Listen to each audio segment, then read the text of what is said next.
नमस्कार, स्वागत है आप सभी का। मैं हूं हिमांशु और आप देख रहे हैं हलचल इंडिया। बेबाक खबर तेज असर। आइए नजर डालते हैं आज की खबरों पर। मुजफ्फरनगर में शहर के ऐतिहासिक पीस लाइब्रेरी के पुनर्निर्माण का मार्ग प्रशस्त हो गया है। लंबे समय से जर्जर पड़ी इस लाइब्रेरी को अब नया स्वरूप मिलेगा। वर्षों से चले आ रहे विवाद के समाधान के बाद इसके पुनर्निर्माण की संभावनाएं मजबूत हुई हैं। उत्तर प्रदेश सरकार में राज्य मंत्री कपिल देव अग्रवाल के प्रयासों से नगर पालिका और पीस लाइब्रेरी प्रबंधन के बीच का विवाद सुलझा है। इसी क्रम में पीस लाइब्रेरी के सचिव सुशील अग्रवाल के आवास पर दोनों पक्षों के बीच एक बैठक का आयोजन किया गया, जिसमें समाधान पर सहमति बनी। पीस लाइब्रेरी कभी शहर के साहित्यिक, शैक्षिक और बौद्धिक गतिविधियों का प्रमुख केंद्र थी। हालांकि वर्षों से इसका भवन जर्जर हालत में था, जिसके कारण इसका उपयोग लगभग बंद हो गया था। अब विवाद के समाधान के बाद पुनर्निर्माण प्रक्रिया आगे बढ़ने की उम्मीद है। प्रस्तावित योजना के तहत पुनर्निर्माण के बाद लाइब्रेरी को आधुनिक सुविधाओं से सुसज्जित किया जाएगा। इसमें दशकों पुरानी दुर्लभ और ऐतिहासिक पुस्तकों के संग्रह को सुरक्षित रखा जाएगा और प्रदर्शित भी किया जाएगा। यह नई पीढ़ी को साहित्य, इतिहास और ज्ञान की धरोहर से जोड़ने का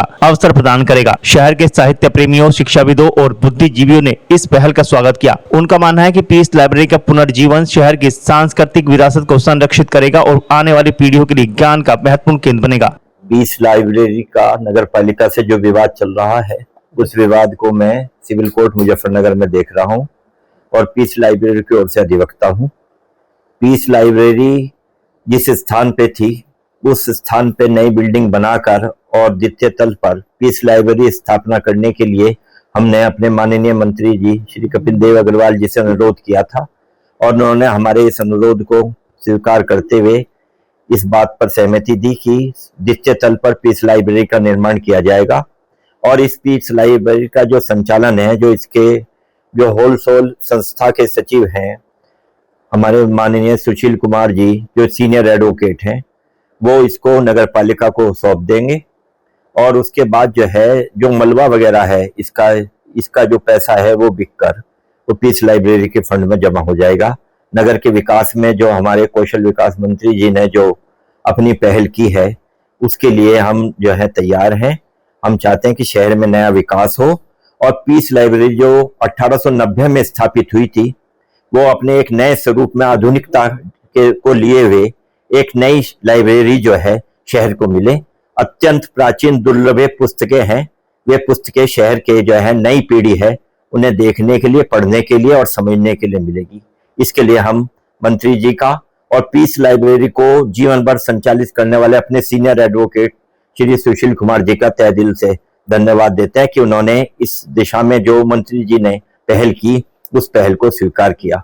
धन्यवाद। जय हिंद, जय भारत। मुजफ्फरनगर में मैं सुशील कुमार जी, जो बहुत ही वरिष्ठ एडवोकेट हैं, इनके आवास पर हूँ। लगभग 90-92 वर्ष की आयु हो रही है और इनसे मैं निवेदन किया, ये जो पीस लाइब्रेरी मुजफ्फरनगर में है, नगर पालिका के बराबर में, उसका संचालन व्यवस्था इनके हाथ में है।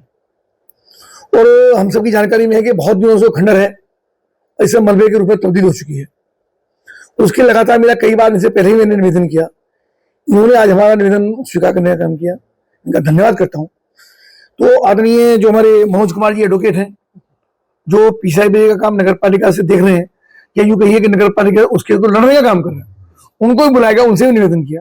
और आज इस बात पर सहमति बनी है कि नगर पालिका के बराबर में स्थित इस पीस लाइब्रेरी को, जो खंडर में तब्दील हो चुकी है, इसको नए स्वरूप में बनाया जाए।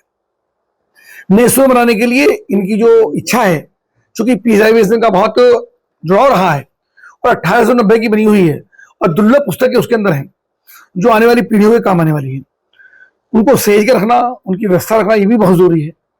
तो सहमति इस आधार पर बनी है कि एक पत्र ये लिख करके दे देंगे, उसको हम नगर पालिका में प्रस्ताव के रूप में बोर्ड में रखेंगे, जिलाधिकारी से उसमें सहमति लेंगे, उसका एक बढ़िया नक्शा बनवाएंगे और नक्शा बनवा करके उसके ऊपर बिल्डिंग बनाने का काम करेंगे।